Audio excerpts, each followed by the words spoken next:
뉴욕 증시, 물가 둔화 속의 혼조, 다우 1.5% 상승 마감. 뉴욕 증시는 연방준비제도가 선호하는 물가 지표가 둔화했다는 소식이 나온 가운데 혼조세를 보였습니다. 30일 뉴욕 증권거래소에서 다우존스 30 산업평균지수는 전장보다 520.47포인트, 1.47% 상승한 35,950.89로 거래를 마쳤습니다.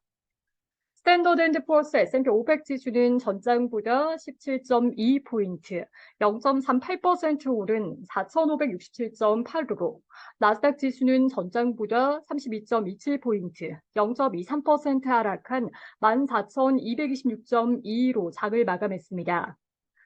다우 지수는 지난해 1월 이후 최고치를 경신했고, S&P 500 지수는 8월 초 이후 최고치를 경신했습니다. 나스닥 지수는 이틀 연속 하락했습니다. 다우 지수는 11월 한 달간 8.8% 오르고 S&P 500 지수나 나스닥 지수는 각각 8.9%, 10.7% 상승했습니다. 다우 지수는 2022년 10월 이후 최대 상승률을 기록했습니다. S&P 500 지수와 나스닥 지수의 월간 상승률은 2022년 7월 이후 최대를 기록했습니다. 투자자들은 연준 선호 물가 지표와 연준 당국자 발언 등을 주시했습니다. 연준이 선호하는 물가는 시장의 예상치에 대체로 부합했습니다. 미국의 10월 근원 개인 소비 지출 PC 가격 지수는 지난해 같은 기간보다 3.5% 올라 시장의 예상치와 같았습니다.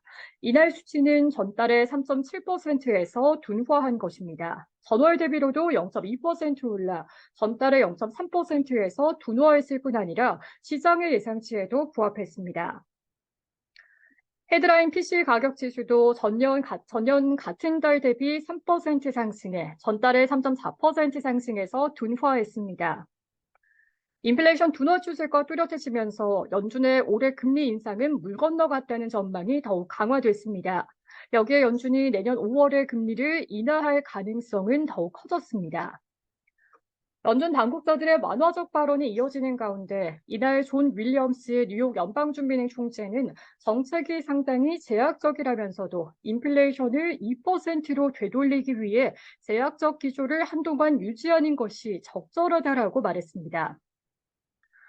메리 데일리 샌프란시스코 연은 총재는 이날 한 언론과의 인터뷰에서 금리 인하에 대해서는 전혀 생각하지 않고 있다라며 금리 인하 기대를 사전에 차단했습니다. 그는 현재 정책이 좋은 위치에 있다면서도 인플레이션에 대한 승리를 선언하는 것은 시기상조라고 말했습니다.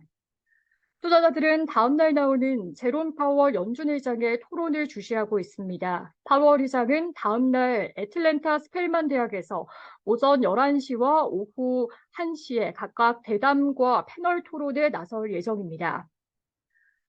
주간 실업지표는 이전보다 증가해 고용시장이 둔화하고 있음을 시사했습니다. 미 노동부에 따르면 지난 25일로 끝난 한 주간 신규 실업보험 청구자 수는 전주보다 7,000명 증가한 21만 8천 명으로 집계됐습니다.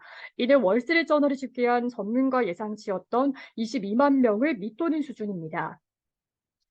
10월 잠정 주택 판매 지수는 전월보다 1.5% 하락한 71.4%를 기록해 2001년 이후 최저치를 경신했습니다. 잠정 주택 판매 지수는 주택의 매매 계약까지는 성사됐으나 대금 지급 등 거래가 완결되지 않은 상태를 지수화한 것으로 수치가 하락했다는 것은 그만큼 고금리 환경으로 거래가 줄었다는 의미입니다. S&P 500 지수는 헬스와 산업, 금융 관련주가 1% 이상 올랐으며 통신과 임의 소비재, 기술 관련주는 하락했습니다.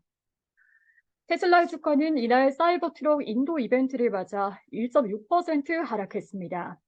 세일즈포스의 주가는 예상치를 웃돈 실적과 연간 전망치 상향 소식에 9% 이상 올랐습니다.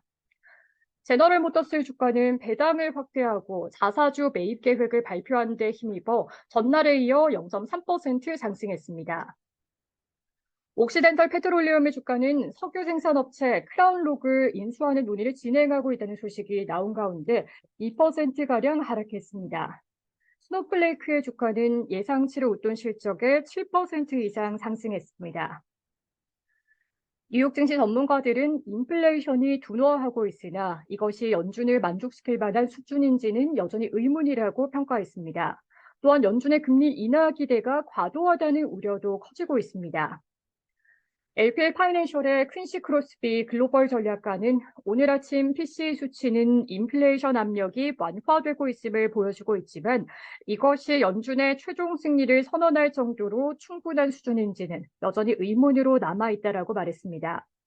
노스웨스턴 뮤추얼 자산관리의 브렌트 슈테 최고 투자 책임자는 시장이 잘못 알고 있다라고 생각한다라며 연준은 완만한 침체가 올 때까지 금리를 높은 수준으로 유지할 것이라고 말했습니다. 그는 다시 말해 연준이 경제 둔화와 일자리 감소를 볼 때까지 높은 금리를 제거하지는 않을 것이라고 말했습니다. 시카고 상품거래소 패드워치에 따르면 연방기금 금리 선물 시장에서 마감 시점 연준이 내년 4월 회의에서 금리를 인하할 가능성은 46.6%, 금리를 동결할 가능성은 51.1%를 기록했습니다.